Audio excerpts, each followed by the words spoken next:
সকাল থেকেই বিভিন্ন জনকল্যাণ শিবিরে সাধারণ মানুষের ঢল।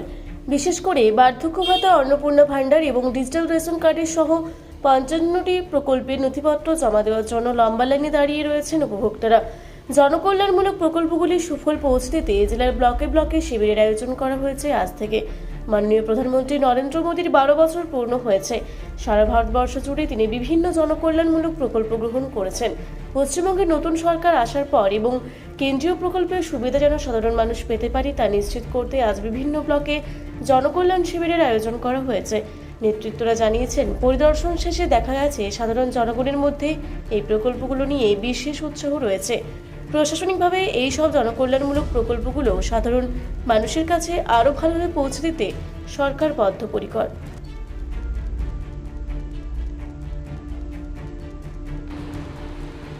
মাননীয় যশস্বী প্রধানমন্ত্রী নরেন্দ্র দাস দামোদর মোদীর ১২ বছর পূর্তিকাল কাজকর্মের প্রধানমন্ত্রীত্বে যেসব জনকল্যাণ প্রকল্প নিয়েছেন আর কি সারা ভারতবর্ষ জুড়ে, এতদিন আমাদের পশ্চিমবঙ্গ একটু বঞ্চিত ছিল। সেই জন্যই আমাদের পশ্চিমবঙ্গের নতুন সরকার আসার পর এই যে জনকল্যাণমূলক যে যোজনাগুলো, সেই যোজনাগুলোর সুবিধা এবং সুযোগ যেন সাধারণ পাবলিক পায়, সাধারণ জনগণ যেন পায়, তারা যেন জানতে পারে, বুঝতে পারে যে ভারত সরকার মহিলাদের জন্য উজ্জ্বলা যোজনা, আরও পাশাপাশি আমরা বলতে পারি ওই যে জনধন প্রকল্প, যে প্রকল্প, সেই প্রকল্প এরকম অনেক কিছু আছেন। যেরকম মুদ্রা যোজনায় লোন, যারা বেকার যুবক যুবতীরা যারা আছেন তারা সেখান থেকে লোন নিতে পারেন। সেরকম ওই আবাস যোজনায় পাকা বাড়ি, প্রতিটা বাড়ির গরিব মানুষের বাড়ি যেন পাকা বাড়ি হয়, সেই সব যোজনাগুলো।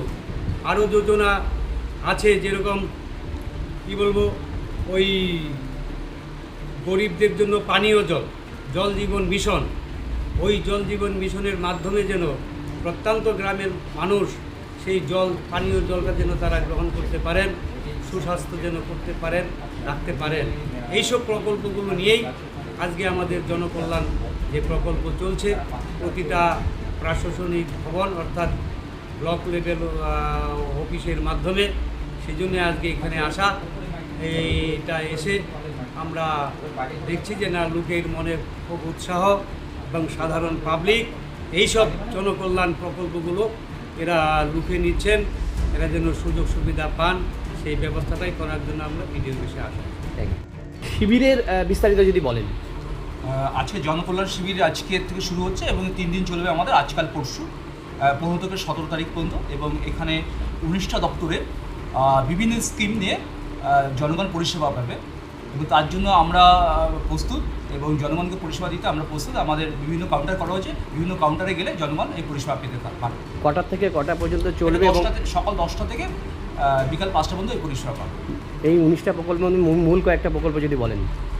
এখানে আপনার মূল যে প্রকল্প হচ্ছে সেগুলো আপনার আছে, আপনার আয়ুষ্মান ভারতের সুযোগ সুবিধা পাবে।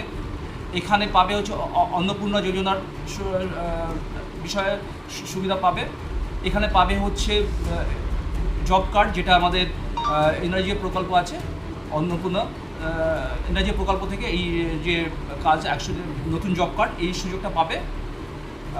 এছাড়া আমাদের ডিপিটি লিঙ্কের একটা বিষয় থাকে যেটা পোস্ট অফিসে হচ্ছে, সেটাও হ্যাঁ, এখানে আমাদের এই বিষয়ে একটি ব্যাংক এবং পোস্ট অফিস থেকে একটি কাউন্টার করা হয়েছে, ওনারা উপস্থিত আছেন, এই বিষয়ে ওরা সাহায্য করবে। তার মানে পুরো যাদের যেই সমস্যাগুলো বা যেই আবেদনগুলো সমস্তটা এখানে ফ্রিতে পাবে, সরকার একদম ফ্রিতে, পরিষেবাটা সম্পূর্ণ ফ্রিতে পাবে। মানে সমস্ত যারা বিধবা ভাতা, বার্ধক্য ভাতা যাদের আটকে আছে বা নতুন করে করবে, সেখানেও পাবে সমস্ত ফর্ম ফিল আপ, এভরিথিং। হ্যাঁ, এখানে সমস্ত যারা আসবেন এবং তাদের কোনো সমস্যা থাকবে, সেই সমস্যা আমরা সমাধান করবো। কেমন সাড়া পাচ্ছেন? ইতিমধ্যে দেখছি মানুষজনের রেসপন্স ভালো, বহু মানুষ সকাল থেকেই লাইনে দাঁড়িয়ে আছে, গেটের বাইরের থেকে এখন ভেতরে। এটা আসলে আমরা আগে থেকে এটা প্রচার করেছি এবং আমার সদর ব্লকে আগে থেকে প্রচার হয়েছে, সব জায়গাতে হয়েছে। স্বাভাবিকভাবে মানুষ জানেন, মানুষ অনেক সচেতন এবং ওরা আসছেন এবং আমাদের এই কাউন্টারগুলোতে যখন যাবেন আমরা পরিষেবা দিতে থাকি।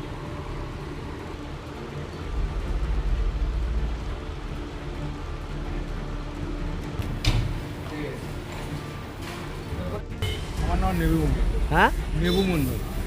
নেবু মন্ডল নেবু মণ্ডল, কোথা থেকে আসছেন? আমি আছি গোয়ালমারি বলমারি, নন্দনপুর। এখানে কোথায় আসছেন? এখানে আছি ওই যে অফিসে কি অফিসে এটা? ওই যে টাকা পাতা টাকাটা ঢুকে না ওই টাকা দিয়ে আজকে জনকল্যাণ শিবিরে আসছেন, এই শিবিরে? হ্যাঁ হ্যাঁ, শিবিরে আসছি শিবিরে কি কেন? আপনাকে জানাবো এটা দেখি আমার কেন টাকাটা ঢুকে না 2 মাস ধরে টাকা পাইতেছি 2 মাস হয় টাকা পাই না এটা কোথায় আসছেন? বিডিও অফিসে? বিডিও অফিস অনেক লোক আসছে লাইনে। হ্যাঁ লাইনে তো বহু লোক আছে। এখানে জনকল্যাণ শিবিরে এসেছি কেন? জমা করতে। বাচ্চা রেশন কার্ডও জমা করবো আর আমাদের অন্নপূর্ণা ভাণ্ডারও জমা করবো। আর মার জন্য হচ্ছে বার্ধক্য ভাতা। কি এটা আজকে খবর পেয়ে এসছেন? হ্যাঁ, আমরা মোবাইলে দেখছি খবরে। খবর পেয়ে যেখানে আজকে ক্যাম্প হবে। হ্যাঁ, কি ওই যে বার্ধক্য ভাতা মার জন্য করবো আর আমাদের মেয়ের রেশন কার্ড করবো আর অন্নপূর্ণা ভাণ্ডার। কখন আসছেন? 7:30টার দিকে এসেছি। কখন শুরু হবে কিছু বলছে? হ্যাঁ, 10টার মধ্যে শুরু হবে। এখন সব বাইরেই দাঁড়াই আছে। হ্যাঁ, বাইরে এটাকে থেকে বিডিও টিকিটে- অফিসে? হ্যাঁ, বিডিও অফিসে এসছেন?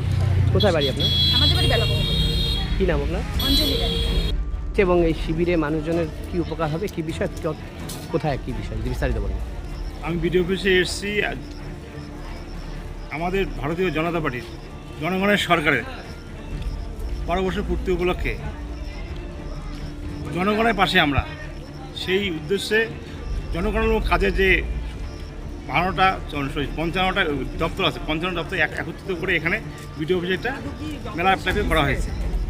সেই শিবির করা হয়েছে, সেই শিবিরে পরিদর্শন করতে এসেছি, মানুষের সঙ্গে কথা বলছে, তারা যেন সব সুযোগ সুবিধা পায় সেই জন্য বিডিও সাহেবকে বলছে যে ব্যাপারটা দেখার জন্য। কেমন সারা পাচ্ছেন মানুষজনের? পাচ্ছে, সবাই উপকৃত হবে এখানে। বৃদ্ধ ভাতা করবো বলে অনেক চেষ্টা করছি, হয় নাই এখনো। আচ্ছা, মেলা আবার জমা দিতে এখানে কোথায় আজকে ক্যাম্প হবে? এই ক্যাম্পে বলবেন? বসবে। ক্যাম্প হ্যাঁ বিডিও অফিসে? হ্যাঁ, তো এখন কি এখানে বলবেন? এখন দিব কাগজ জমা, কি হবে না হবে। কি নাম আপনার? মাধবী দাস। কখন আসছেন? 7:30। অনেক সকালে। হ্যাঁ, বাড়ি কোথায়? বেলাগোলা। জলপাইগুড়ি থেকে কনক অধিকারীর রিপোর্ট, রূপসী বাংলা মিডিয়া। পুরুলিয়ায় পাত্রপাত্রী যোগাযোগের একমাত্র বিশ্বস্ত প্রতিষ্ঠান বিবাহ পরিচয়। আপনার মনের মতো জীবনসঙ্গী খুঁজতে পাশে রয়েছে বিবাহ পরিচয়। তাই আর দেরি না করে আজই যোগাযোগ করুন বিবাহ পরিচয়। Municipality commercial complex, 2nd floor, Chaibasa road, opposite PWD office, Purulia. Mobile নম্বর 9232440272।